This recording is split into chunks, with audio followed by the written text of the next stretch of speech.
ఎవరిదేనమ్మా?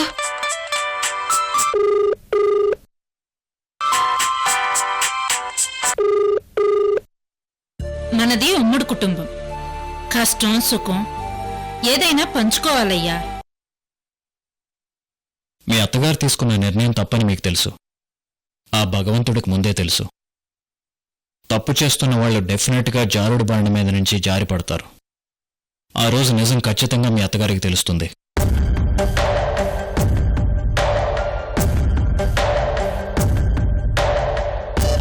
ఆందోళన పడకుండా మనసుని ప్రశాంతంగా ఉంచుకోండి. చివరి సెకండ్ వరకు నిజం నిరూపించడానికి ట్రై చేశాను మనోజ్ గారు. మనిషికి కమిట్మెంట్ చాలా ముఖ్యం కృష్ణవేణి గారు. అదే మనిషిని ముందుకు నడిపిస్తుంది. ముందు మీరు రిలాక్స్ అవ్వండి.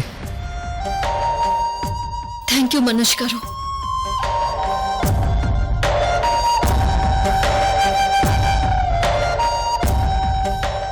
మనోజ్ గారు, ఏంటి నవ్వుతున్నారు? మీ మానసిక పరిస్థితి ఎలాంటి పరిస్థితుల్లో ఉందో సేమ్ నేను అదే కండిషన్లో ఉన్నాను. అంటే నిజం నిరూపించే ప్రయత్నంలో చాలా స్ట్రగుల్ పడుతున్నాను. మీ జమీందారీ చరిత్ర, ఈ అవుట్ హౌస్, వంశీ ట్రీట్మెంట్, తులసికోట, వీటన్నిటి వెనుక ఒక నిజం ఉంది. ఆ నిజమేంటో అందరికీ తెలియజేయాలి. ఆ ప్రాసెస్లో నేను కూడా చాలా సఫర్ అవుతున్నాను.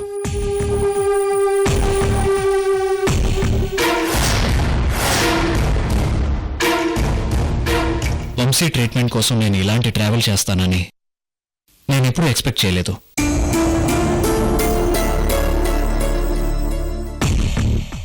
బట్ కమిట్మెంట్ నన్ను ఇంతవరకు తీసుకొచ్చింది కృష్ణవేణి గారు. సరే, నేను మీతో మాట్లాడాలనుకున్న విషయం దగ్గరికే వస్తాను. ఆ తులసికోటలో ఏముందో నేను తెలుసుకోవాలనుకుంటున్నాను కృష్ణవేణి గారు. అంటే యాక్చువల్గా అక్కడ ఉన్నది సమాధి. దాన్ని తులసికోటలా మార్చారు. సో ఆ తులసికోట పైకప్పు తీసి ఆ సమాధిలో ఏముందో చూడాలనుకుంటున్నాను కృష్ణవేణి గారు.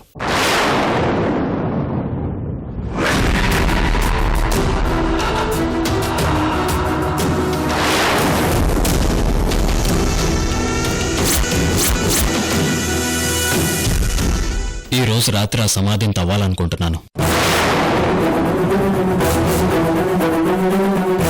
ఈరోజు రాత్రి అమావాస్య.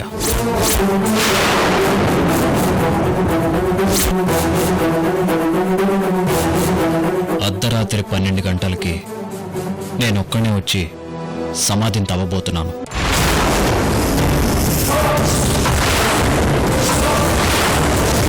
ఇరవై సంవత్సరాల క్రితం ఏం జరిగిందో తెలుసుకోవాలంటే సమాధి ఖచ్చితంగా తెరవాలి కృష్ణవేణి గారు.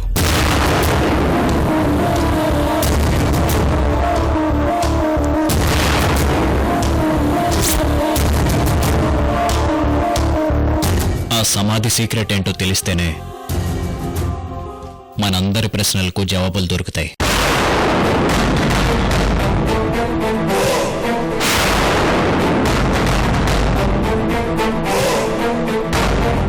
అప్పుడే వంశీకి కరెక్ట్ ట్రీట్మెంట్ జరుగుతుంది. ఆ తర్వాత తను ఖచ్చితంగా క్యూర్ అవుతాడు కృష్ణవేణి గారు.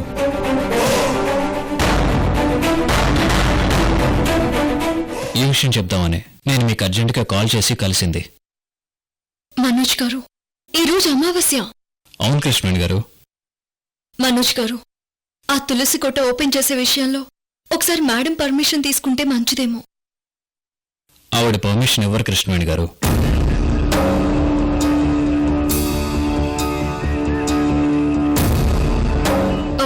పోనీ మామయ్య గారిని అడిగి పర్మిషన్ తీసుకోండి.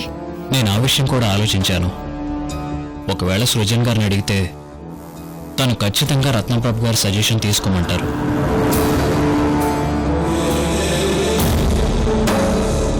కృష్ణవేణి గారు, సమాధిని ఓపెన్ చేసి చూడటం అనేది నార్మల్ థింగ్ కాదు. ఇంట్లో ఎవరికి తెలిసినా అబ్జెక్షన్ చెప్తారు, అందులో డౌట్ లేదు. బట్ అలాగని మీతో కూడా చెప్పకుండా చేయటం కరెక్ట్ కాదని ఆలోచించే నేను ఈ విషయం ముందే మీకు ఇన్ఫార్మ్ చేస్తున్నాను. కృష్ణవేణి గారు, మీరు నాకు ప్రామిస్ చేశారు. వంశీ ట్రీట్మెంట్ విషయంలో చివరి వరకు నాకు తోడుగా ఉంటానన్నారు. ఈ ఒక్క విషయం మాత్రం దయచేసి సీక్రెట్గా ఉంచండి.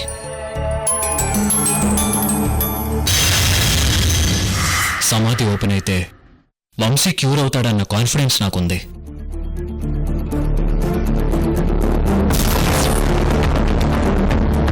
అందుకే నేను ఇంతగా మిమ్మల్ని ప్రెషర్ చేస్తున్నాను.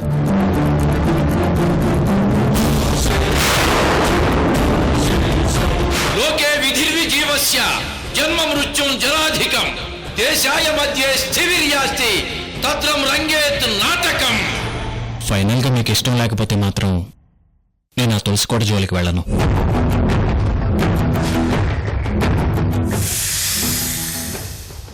డెసిషన్ మీదే. Say yes or no. మీరే ఏదో ఒకటి డిసైడ్ చేసి చెప్పండి. నేనంతా మంచి చేస్తున్నానన్న నమ్మకాన్ని నా మీద ఉంచండి ప్లీజ్.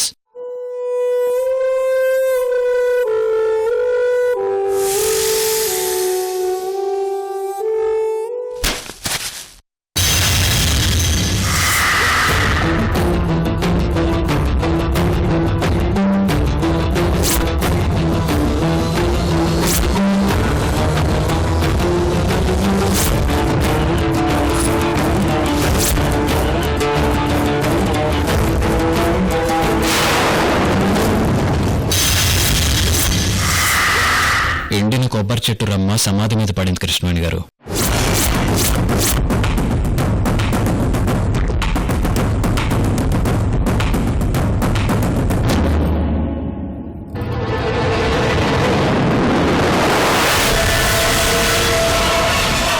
కృష్ణవేణి గారు ఒకసారి రండి.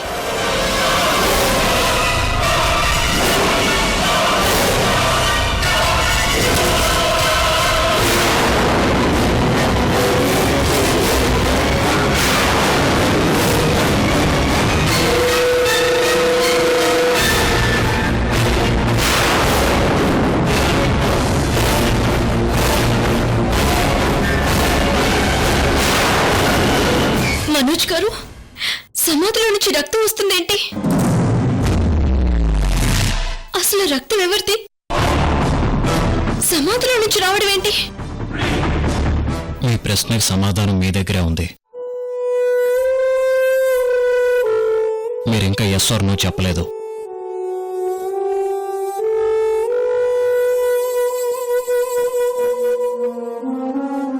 సరే మనోజ్ గారు, మీరు చెప్పినట్టుగానే చేయండి.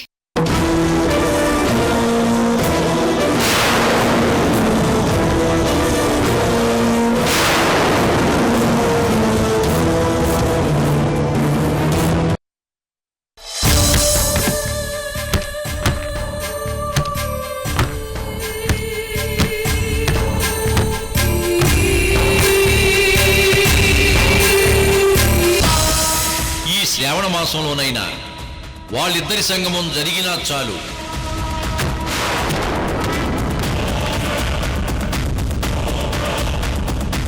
శ్రావణ మాసం వెళ్ళిపోయింది. కొడుకు కోడల సంగమం ఇంకా జరగలేదు.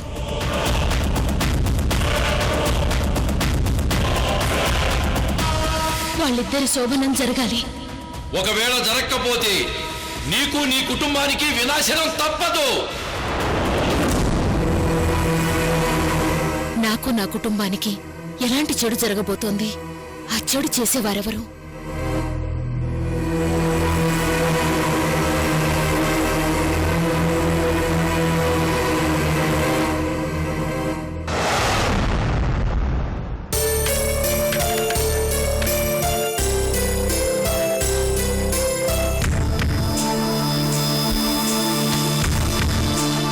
పెళ్ళాం రికమెండేషన్తో అడ్వాన్స్ శాలరీ అడగడం ఏంటో, అంత నా కర్మ. ఏం చేద్దాం, తప్పదు.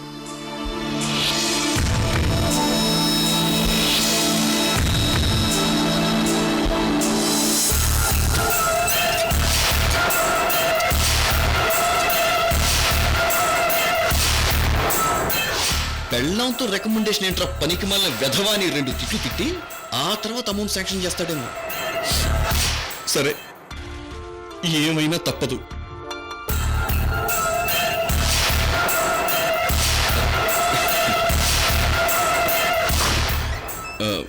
May come in sir?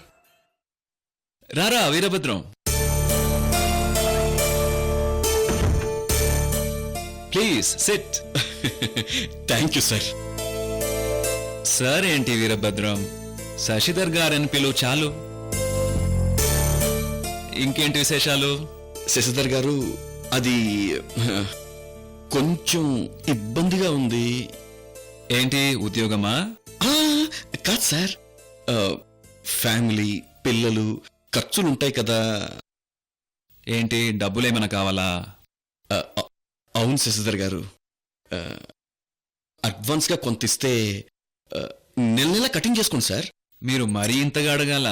అసలు నేనే గుర్తు చేసి అవసరమైతే తీసుకోమని చెప్దామనుకున్నాను. అమ్మయ్యా, ఉసే చంద్రకళ, లేడీస్ రికమెండేషన్స్ ఇంత పవర్ఫుల్ అని నాకు ఇప్పుడే తెలిసిందే. ఎంత కావాలి వీరభద్రం? అంటే శాలరీ ఎంతో తెలియదు కదా, అందుకని. అక్క, నీ శాలరీ ఇంకా ఫిక్స్ చేయలేదు. నేను ఒకసారి అడిగి కనుక్కుంటాను. ఈ లోపు నీకు ఎంత కావాలో తీసుకో. ఎంతంటే ఓ 20,000 చాలు శశిధర్ గారు. వీరభద్రం గారు, మొహమాటం పడకండి. మీకు ఎంత అవసరమో అంత తీసుకోండి. 30,000 చాలు శశిధర్ గారు. సరే, 1 minute.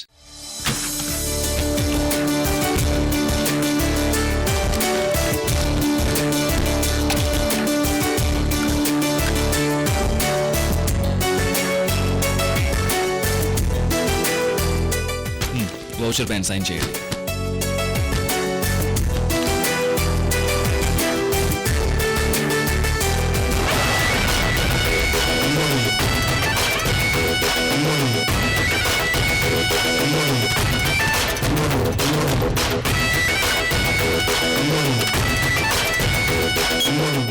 హలో శివరామ్. సార్ చెప్పండి సార్. మన వీరభద్రం గారికి అడ్వాన్స్ శాలరీగా ఒక 30,000 క్యాష్ ఇవ్వండి. Okay sir. మీరు వెళ్ళి క్యాష్ కలెక్ట్ చేసుకోండి. థ్యాంక్ యూ శశిధర్ గారు, థ్యాంక్ యూ. వీరభద్రం గారు, మనం ఒకటే. మీకింత నాకింత అన్నట్టుగా వెళ్ళిపోతే ఇద్దరికి మంచిది. ఏమంటారు? అలాగే శశిధర్ గారు, నాకింత మీకింత. అది స్పిరిట్ అంటే అలా ఉండాలి. ఓకేనండి.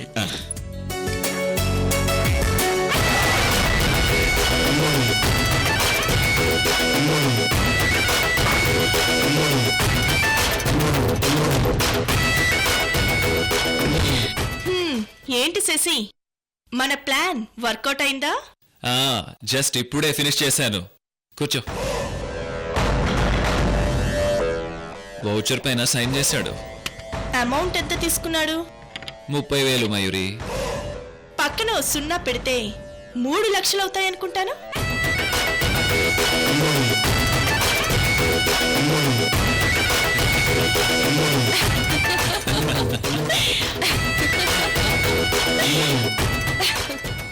కమాన్, మంచి పనికి ఆలస్యం ఎందుకు?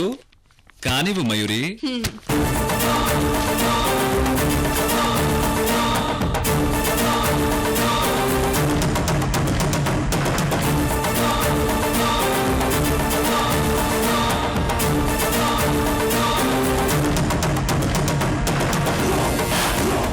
$30,000 వీరభద్రానికి, 2,70,000 మన ఖాతాలోకి. ఇక్కడ డబ్బు కాదు శశి ముఖ్యం. ఆ చంద్రకళ మీద కోపం, కసి, పగ తీరాలి. అది నాకు కావాలి. హే, మరీ అంత సీరియస్ గా తీసుకోకు మయూరి.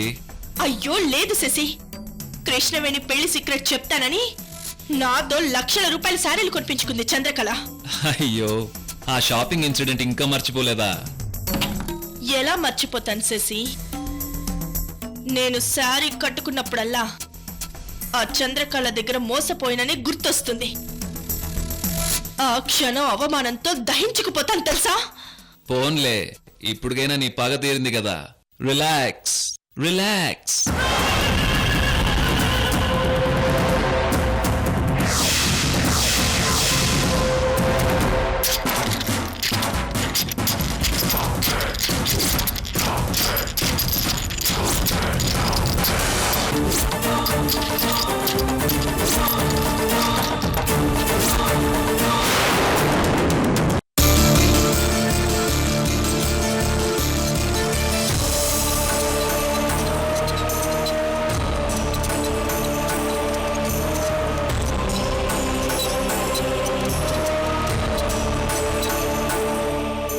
నమస్కారం దీక్షితులు గారు.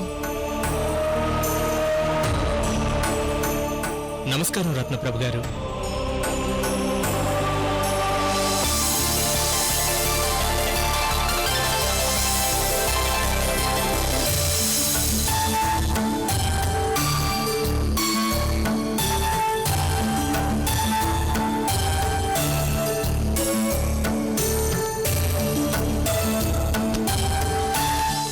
అమ్మవారి కుంకుమ పెట్టుకోమంటున్నారు రత్నప్రభ గారు.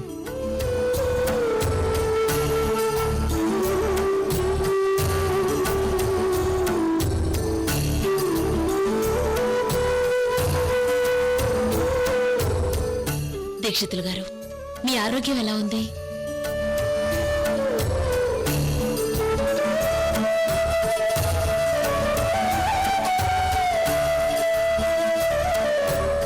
పెద్దబాబు వంశీ గారి ఆరోగ్యం ఎలా ఉందని అడుగుతున్నారు తాతయ్య గారు.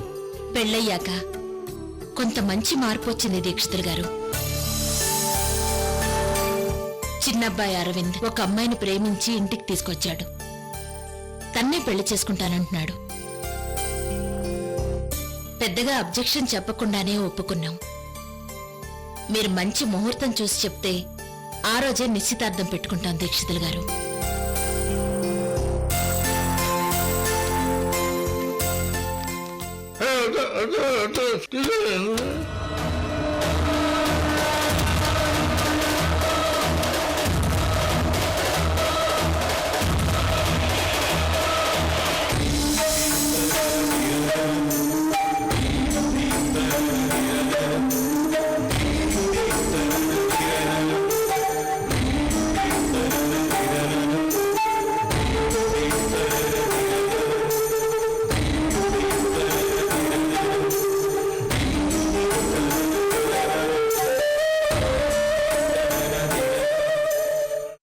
అమావాస్య పోయిన 2 రోజులకు మంచి ముహూర్తం ఉందని చెప్తున్నారు తాతయ్య గారు.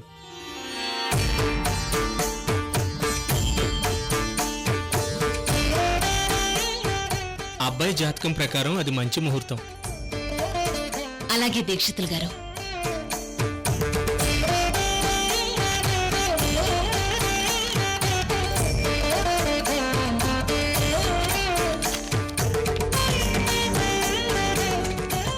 కవరేంటి ద్వారకానాథ్? తాతయ్య గారు గత 2 రోజుల నుంచి నాకు సైగల ద్వారా కొన్ని విషయాలు చెప్తే దాన్ని నేను పేపర్ మీద రాశాను.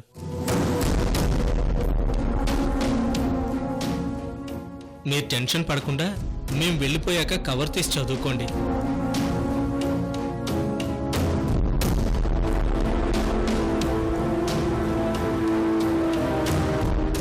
మీరు ఫోన్ చేసి ఇంటికొస్తానంటే తాతయ్య గారు ఒప్పుకోలేదు.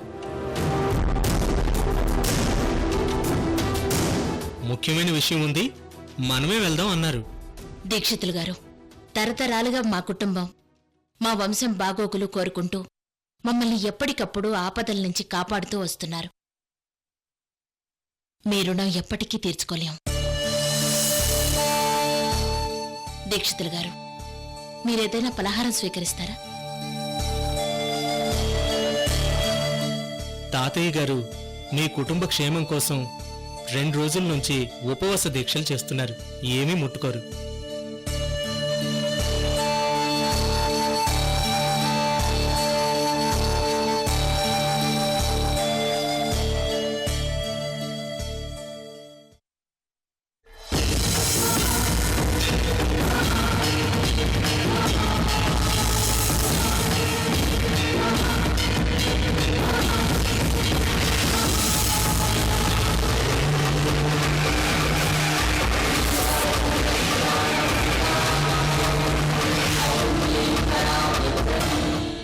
రత్నప్రభ గారు, 150 ఏళ్ల క్రితం నాటి పవిత్రమైన అత్యంత మహిమాన్వితమైన అమ్మవారి విగ్రహం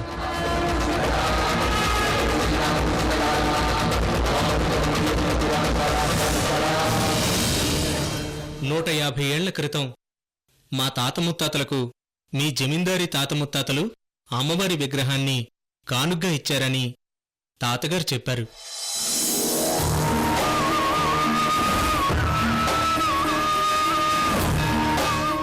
ఎన్నో సంవత్సరాలుగా భద్రంగా దాచుకున్న ఈ అమ్మవారి విగ్రహాన్ని రేపటి నుంచి మీ పూజా మందిరంలో పెట్టమని తాతయ్య గారు చెప్తున్నారు.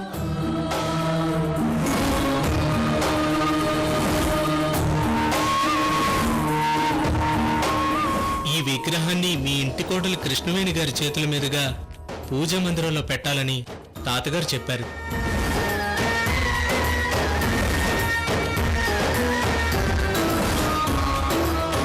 మిగతా వివరాలన్నీ ఆ కవర్లో నా చేత రాయించారు తాతగారు.